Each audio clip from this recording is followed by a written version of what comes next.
Hello and welcome, where today we are going to be answering the age-old question, the thing that has stumped people for millennia.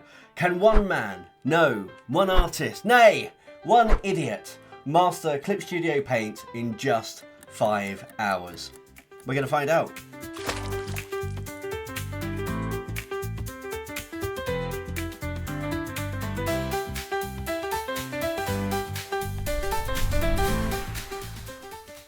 If you're new here, my name's Sean. I'm a professional artist and teacher, and today I'm going to be diving into some digital. So usually on this channel we do unboxings of supplies and we test things out, but I've neglected some of the digital work that I do, and I do a lot of digital work, but most of my work has been in Procreate. I used to be die-hard Photoshop, and then, you know, Adobe, we're not even going to go there. So I switched over to Procreate, and it's perfectly fine. I really love it. And Clip Studio Paint has been one of those things that's been on my radar for a while. I'm a big fan of Drawfee, and I know they use it a lot. And I keep hearing about all these different features and functions, and I think, oh, I want to give that a try. I want to give that a try. And I could never justify actually buying it until recently it was on sale.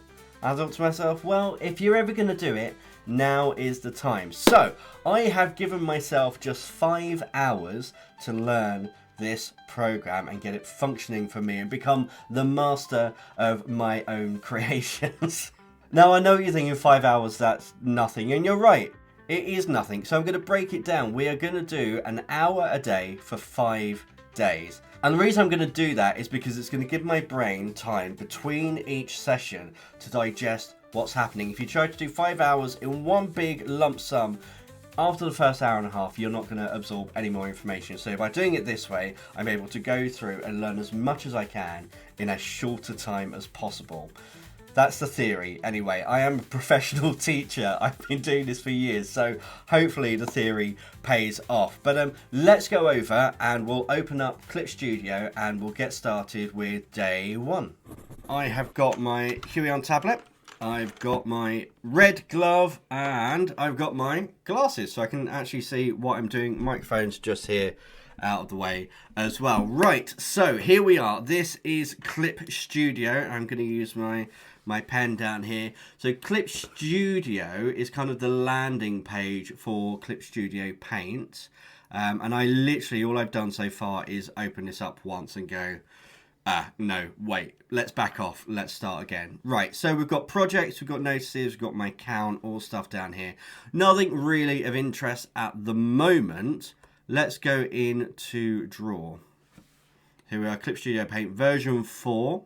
So it was the latest version when I bought it. Okay, so here we are. We are in the program. Nice and simple, nice and easy.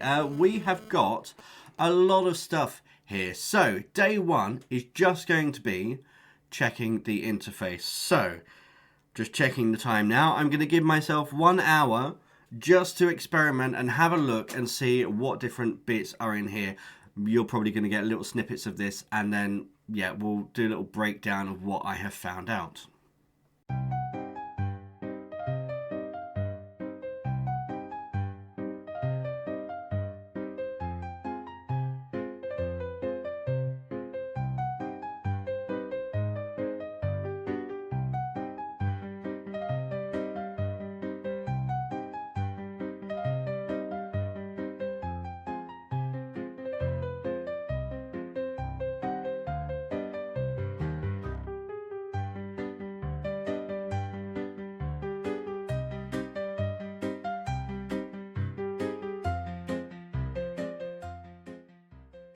Okay, so I'm about 10 minutes in, and I'm just going to move myself up here a little bit. There we go. So we can have a little look at what I've done. So I've made this a little bit more minimal. There was a lot of stuff, and it was fairly, well, not cluttered. There was just a lot of things that I don't immediately need. I don't need the animation stuff right there. I don't need all the different tool options. It was just, yeah, it was a lot, and for me, I like to have as minimal a working space as possible. So I've gone through, what's this bit here? I don't know whether I need this one, hold on. Layer property, animation cell. Okay, let me just show you how to hide these. So if I go down here, layer property, and go Windows, find layer property, turn it off. Then we've got animation cells, Windows, animation cells, turn that off, and then align distribute, again Windows, align distribute, and now they're turned off. So now I've got my layers here, I've got history, I've got auto actions, layers. It looks like, so this is, we've got all of our options here like we do in most programs with, you know, multiply and color burn and lighten, subtract, and all that kind of stuff. Great.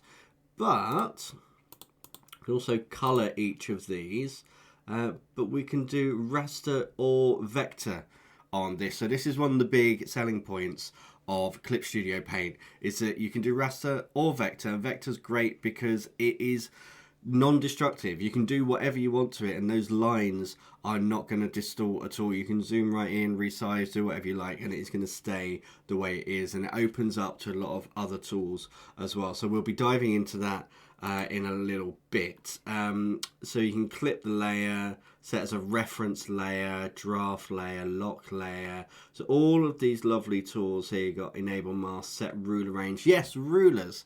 So we've got some rulers up here. Snap to ruler, snap to special rulers, and snap to grids.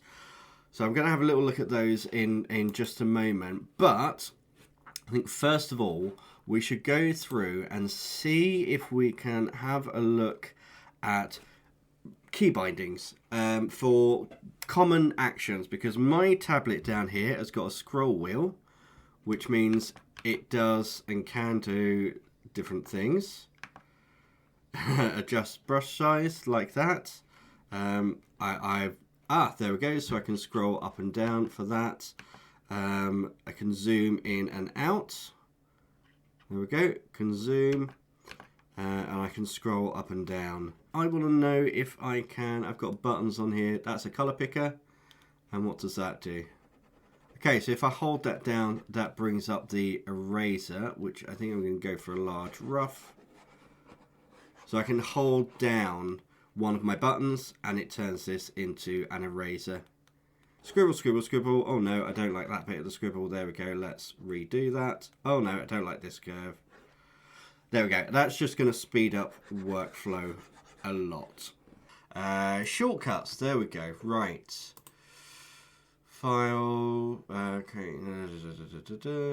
Okay, right. So about half an hour in now, and I think I've got everything kind of sorted out where I want it to be. So it's all looking kind of how I want it to be now. Can I save this to be my preferences now?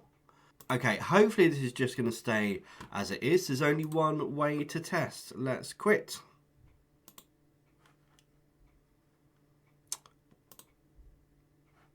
So we're back on the Clip Studio splash page. Let's open Draw. Clip Studio Paint. Excellent. Okay, it's remembering my settings. That is great. I love that. So can I save this as my workspace now? Register workspace. Oh, it will be saved in a workspace. So I'm going to call this frog face default. Great. Now if I go Windows workspace, we've got frog face default. If I go to illustration, it goes to there. And then if I go back to workspace, amazing. Love it. So that means for different scenarios, I can set up different things. That's going to work really, really nicely. Ruler. There we go. Right. Ah, okay. So I can put that in. Let's do a nice jaunty line like this. And I can have multiple. I've just created a vanishing point. Look at that. If I do that from this side as well. Amazing. I love that. Right, gotcha. So you can turn on and off the ruler in the layer, and then in the subtool folder, which is what I didn't have just here, there are different types of rulers. Okay, so I've just been having a little bit of a play around with some of the brushes. Nothing too in depth. I'm literally just giving myself a little bit of a run through of the basic brushes, and I've just found something out. So if I click on here, it does an eraser, but it's an eraser that has the same properties as the last pen that you use, I believe. Yeah, it's giving me that. It's giving me the header for that tool. So you can pick a tool and turn it into an eraser. I think that's what it's used for. Leave a comment down below if it's not. But I think that is probably about it for day one. So I've got everything set up the way that I want it to be. I think this is going to work nicely for me. Now we have to go ahead and think about what we're going to look at next. I think it'll be some more of the tools and colors and some of the more advanced stuff. So come back for day two.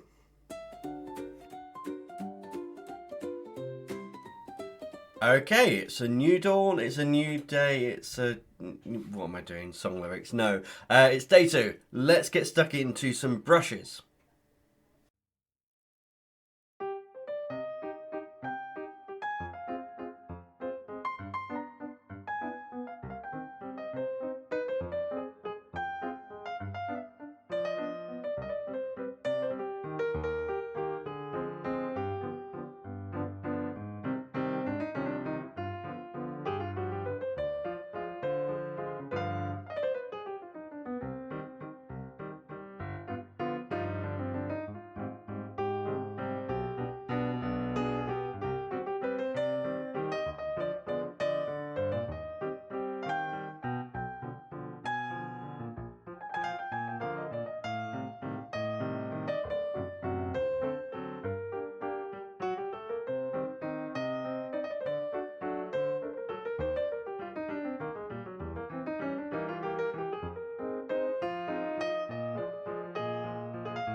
Okay, well, that was a good experimentation with the default brushes. That was a struggle, and for different reasons than I thought it was going to be. But yeah, this is kind of a Mike Mignola style Magneto. I don't know why I decided to do this. It's just what came into my head. I just thought This is predominantly an inking software from what I've heard and what I've read, so I thought I would go with something quite inky, and Mignola style kind of fits that really nicely. A Magneto, just because, hey, it's Magneto, why not? So yeah, this was a fun sketch. I always find the best way to learn a new program is to actually dive in and use it. So this was not bad. Could do a bit of colours. I might go in and do a little bit of that. But actually next time we're going to be looking at colours and a few other bits as well. So join me tomorrow. Hello and welcome back. It's day 3 and you'll see we're not actually in Clip Studio Paint at the moment. We're just in Clip Studio and we are in the asset store, which I'm going to go through and have a little look, because here you can see we've got pens and brushes, stamps, backgrounds, patterns, poses, 3D, lots of stuff where there are free assets to look at. So we've had a look at the basic tools that come with Clip Studio Paint. I want to have a look at some of these. Now, I was intending to go through and take you with me as I look through, but I scrolled down and there are some suggestive things in here, and I'm a family-friendly channel, so I'm not going to do that. Instead, what I'm going to do, I'm going to go through, I'm going to download some things, and I will show you what I've downloaded afterwards, and we can put them to use, where today, I think we're going to be looking at colour and some of the colour tools that are in Clip Studio Paint. A few moments later. Okay, so I've actually spent a lot longer doing that than I was expecting. So you can go, obviously, into the asset store and have a browse. And I just looked at 3 things. And, yeah, there is a lot. Just look at some of these things I've downloaded. A lot of these have come up as individual things off of packs that I've got. And there's some really interesting things in here. You can see down here I've got some anthro head sculpts for a project that I've got coming up. I've got some busts, I've got gravestones and coffins and lots of different poses, and then lots of hands as well. Hands are a weak point of mine. I have to have reference for hands. I just hate drawing them. So actually very, very useful. Now my issue is actually figuring out how these work. So importing these things into Clip Studio Paint and then getting them to work. So I did say we'd have a little look at colour and stuff as well today, but I think, given how much there is and given how much time I've already spent looking through stuff, about half an hour of my hour of study for today, let's just dive in and let's see how we import these things. Let's see how kind of easy it is just to find out how these work. Where do I start? I guess if we go to pen, I did have some pens. We've got add pen, material added, created, downloaded material. Ah, right, okay. So these are some gradients that I had downloaded, which are really nice. There we go. So we've got a brush pen. This one looked really interesting. So add that to palettes. And yeah, that is giving me, let's zoom in. That's giving me biro. I can see that, that's good. Okay, so that actually was very easy to import. Let's just get rid of all of that and zoom out a bit. Oh, other way. There we go. Still getting used to these controls. Right, let's add some other tools. Oh, that's nice. I like that. Okay, let's make this one a little bit larger. Let's see what it's... That's a nice pen. That's really nice. I like that one. Okay, let me go through, add everything else, and then we'll come back afterwards and have a look. Okay, so you can see from my little experimentations here, it's actually really good to see that you can move things around, because I'd imported some and I couldn't tell, because they're all in characters I don't recognise, what was an eraser, what was a brush. So I imported them all into the pencil section, because they're all like dirty textural brushes, and then went through and then found out some of them were in fact erasers, and I just literally clicked on them, moved them over to another folder, they went in. So I've got a couple of new ones here. So I've got these like lovely grungy textures, which are really nice. In my pens, I've got those 2 pens that we saw. That one and that one there. Now in brushes, we've got this one. Let's get a little bit of colour. What one was this one again? So this is like an oil brush, which actually is really nice. I do really like that. Let's get rid of that there. And then down here, I've got some additional ones. So I've got this one. This one I already really like. We'll come back to that in a second. This is a grass. So it's, you know, you can go along and draw some grass textures. And the way you've got colour jitter on here gives me kind of Puffin Rock vibes, which I really like, actually. That's going to make concepting super easy. You've got this one, which not so sure about. I don't know if this is one for me. I'll probably delete that one. However, this one here, really nice. So I'm going to go with a mid-green. I'm going to turn up the scale a little bit. And I'm going to draw in just a little bit of foliage like this. I'm going to come down, desaturated darker colour. Just drawing a little bit of shadow down here and then more vibrant up here. You can see how you can very easily, very quickly build up a nice conceptual piece of foliage. Love it, love it, love it. Right, let's get rid of that. So we've got the one new blender, which I'll just pop in blend. There we go. And then down here, I've got a bunch of new gradients. And these are all sky gradient. So if I go, this one's called Polluted Evening.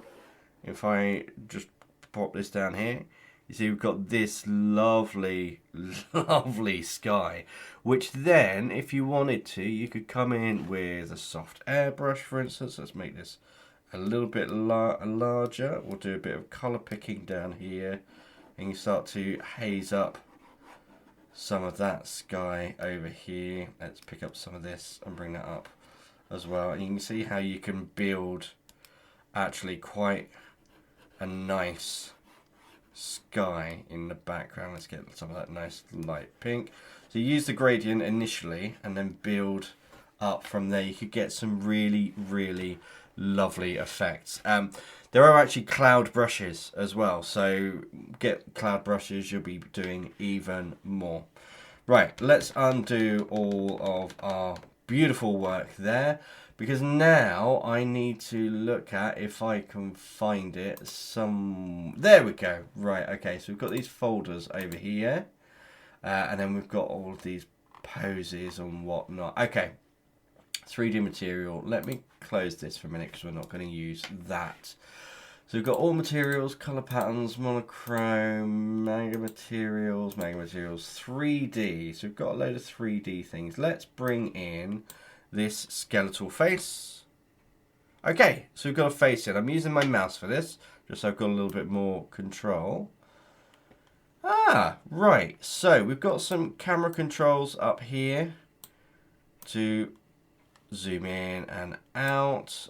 We've got some movement, some axial XY movement. We've got some rotation. Very interesting. Got, okay, nice. Some twist. Okay, that's constraining it to the ground, but is allowing it to be moved around. And then you've got magnetize, which I'm assuming is helping to snap. So we'll keep that on. Down here, display object list.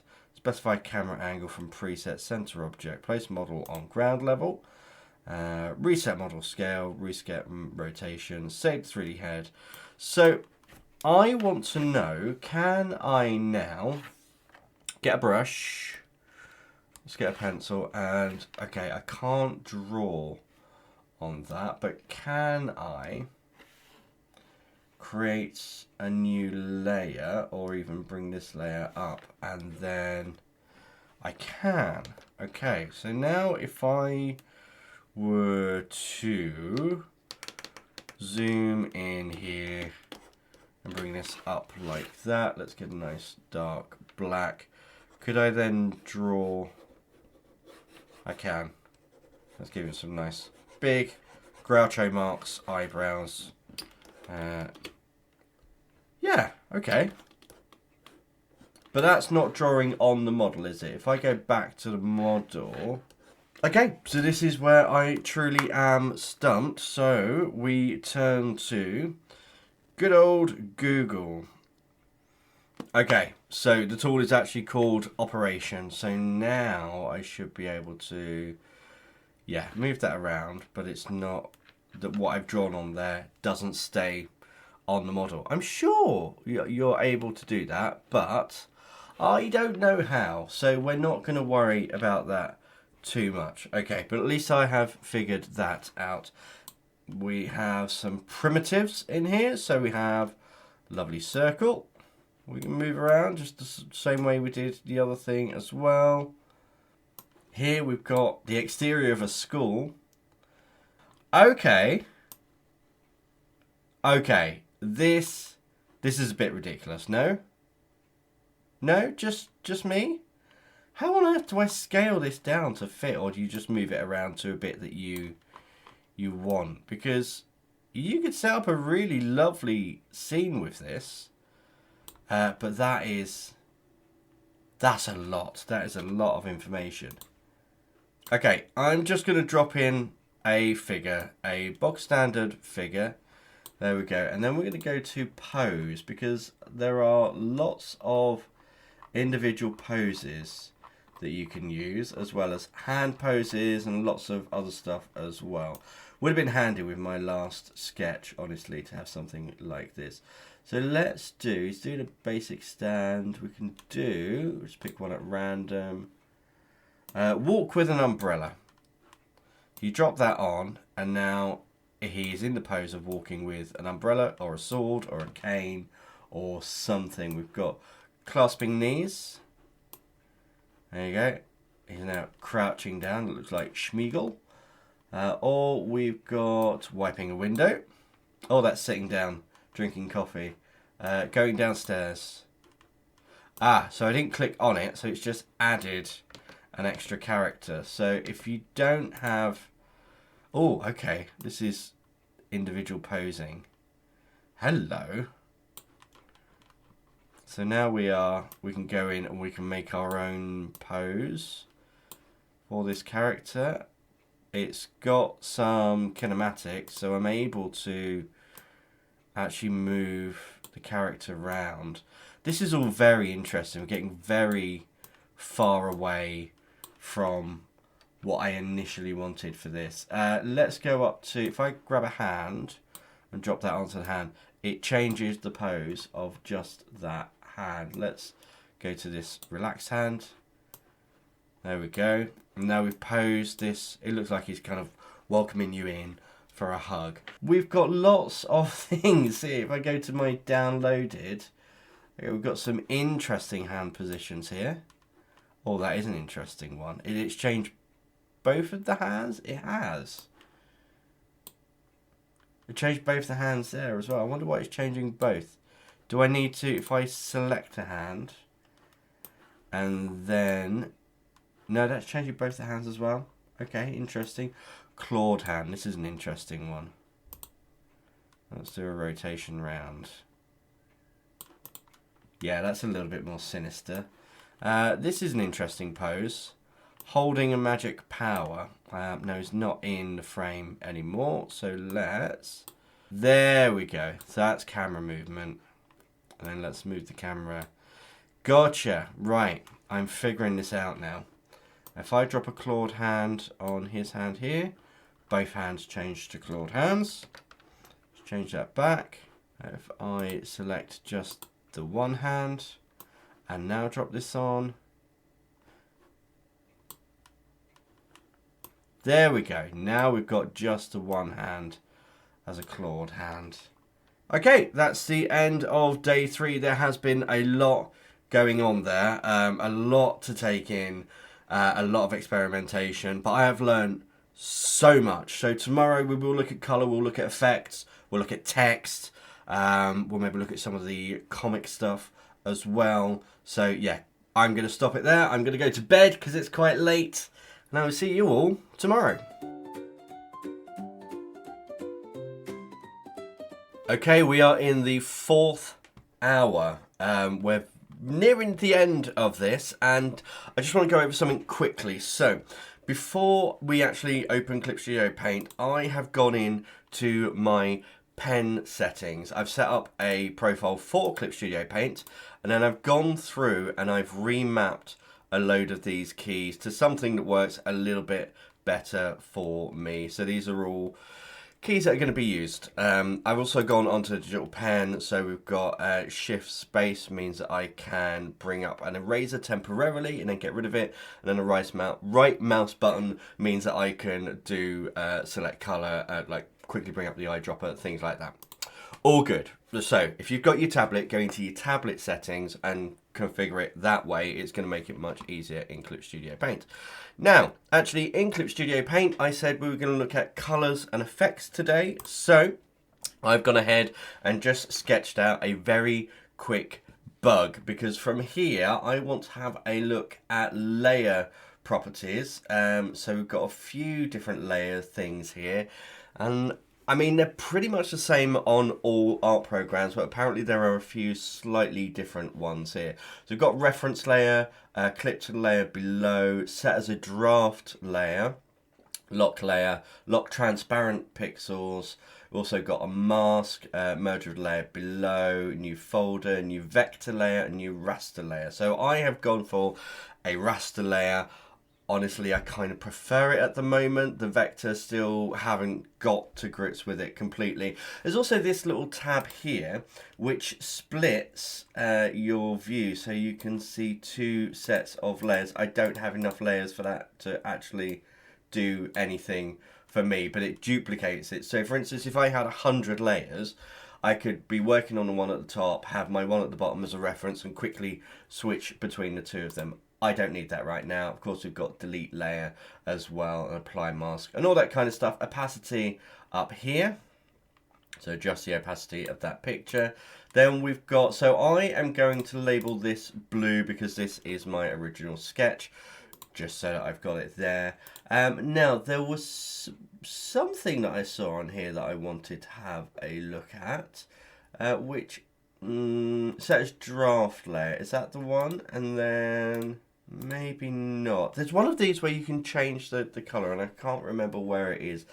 I'm going to have to come back to that at another point. So what we're going to do is we are going to create a new raster layer.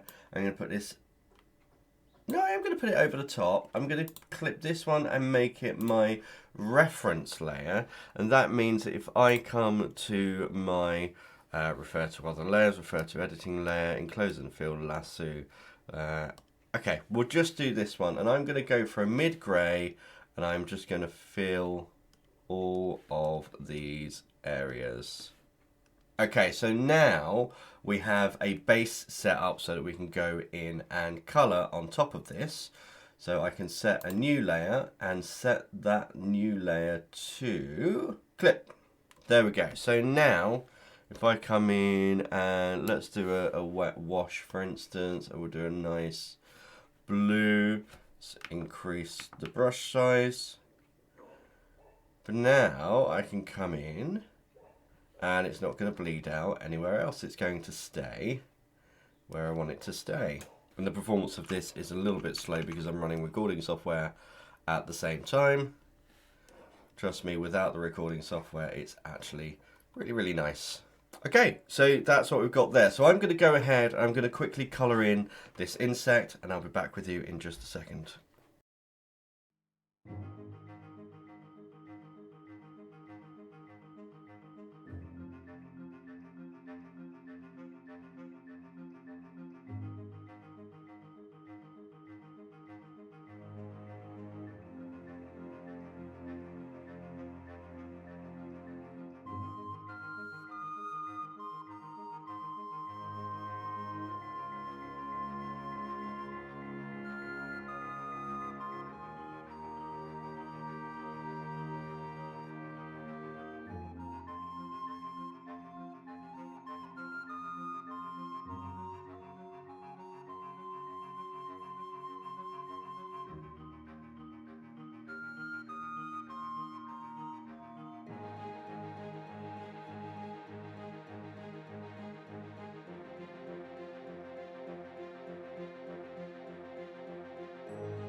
Okay, this one has been a real exploration of tools that I haven't used before or that aren't on Procreate, particularly this border effect. So I really, really like the text function in this. It's a really solid function. It has a lot of fonts in it, which is really, really nice. In fact, I think I'm probably going to switch to this for doing all of my thumbnails for YouTube in the future. Because something I have a lot of issue with is putting a border or a stroke around text and images and stuff like that. In Procreate, it is just an absolute nightmare. You have to go through about 20 different steps and it never gives the effect that you're looking for. Here, you just go into layer property and you click border effect, and then you can add these borders. And in fact, you can stack them. So I have done a border on the actual image. Then I put everything into a folder and then put a border on that as well. So if I go on to this text has its own border and I can increase and decrease that. But the folder itself has another border on top of that. Essentially, you could stack these on top of each other and have like a rainbow effect around something if you really wanted to. But yeah, just to show you that, in fact, I'm going to take that off of there for now because there are some other things up here as well. There's this layer color, which I've just set to black here. But this is where, if you had a reference, you could go ahead and change it to all blue, for instance, and then you're turning a sketch layer into like a blue layer, which is what you would do if you were doing inking for a comic book. You take your pencil layer, convert it to blue, ink on top of that. Or you've got this one, which this is quite a large image, so it's hard to see, but this is a tone. And if I zoom right in, can you see this screen tone on here? This is really, really pretty. And in fact, I can come in and I can change the shape of these into different things. Got carrots, got flowers. I think the resolution is not quite good enough to see these properly, but yeah, you would get some really interesting effects on there. I really like the circle one. This is traditional manga comic book stuff. So yeah, I'm super impressed with this. So yeah, I think at this point I've learned pretty much the basics, and I'm going to go ahead and put it into practice. So that is going to be the next day. That's going to be hour 5. So that's hour 4 done with. We have 1 hour left. So I'll see you then.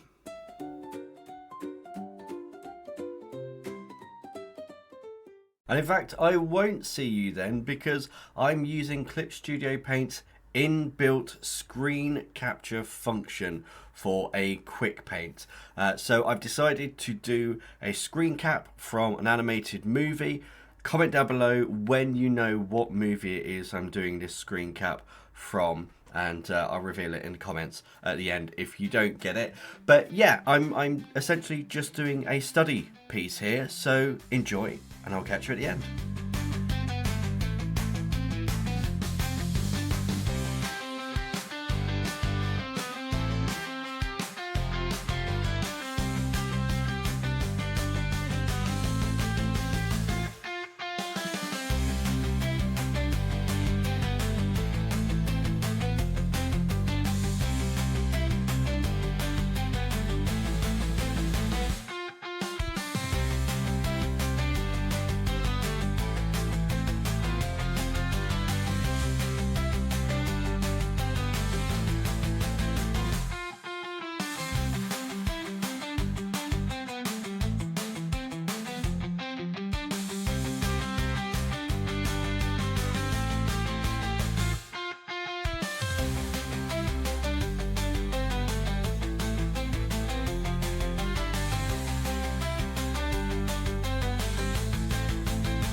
Okay, I think that's probably challenge complete.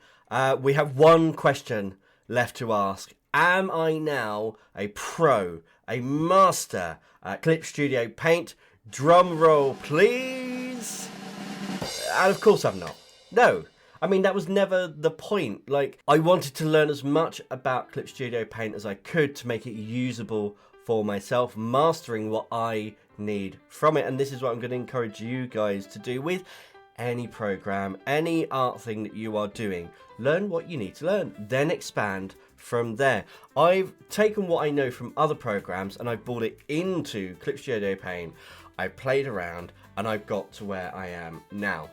There are so many tutorials out there from other people on different aspects of this that I haven't even had chance to touch, animation, things like that. So I'm going to go ahead and use the resources in Clip Studio and actually look at some of the lessons, some of the tutorials, learn from people who know the software better than I do. But now I have a firm grasp on how to use this program. I can now present and create professional looking and performing work. It works for me. One thing I would say is that I this is still a struggle for me. I feel like I've stepped back in time like 10, 15 years to when I didn't have a screen tablet and using one of these again. It's a disconnect in the brain. I'll get back to it. I will. Unless someone wants to buy me a monitor. I'm looking at you, Huey on XPen, Wacom. If you want to sponsor me, if you want to send me stuff to review, all the details are in my About You page. No? Okay, anyway. This has been a fun challenge for myself, hopefully for you guys as well. Hopefully you can see that I've gone from, honestly rubbish to fairly decent, and I'm sure you can do it as well. Remember, when you're learning something new, don't try and take everything on at once. Take it in bite-sized pieces. Yes, I have done 5 hours, well actually I've done a little bit over 5 hours. I got a little bit lost in details on this. 5 hours 15 minutes is what I've used on this challenge. But by taking each hour as an individual thing, doing it, learning, reflecting on it, taking time to reflect, then come back and go on to your next chapter. That is the best way to learn anything. And if you can take anything away from this video, let it be that. So that is the end of today's video. As always, I hope you've enjoyed it, and until next time, goodbye.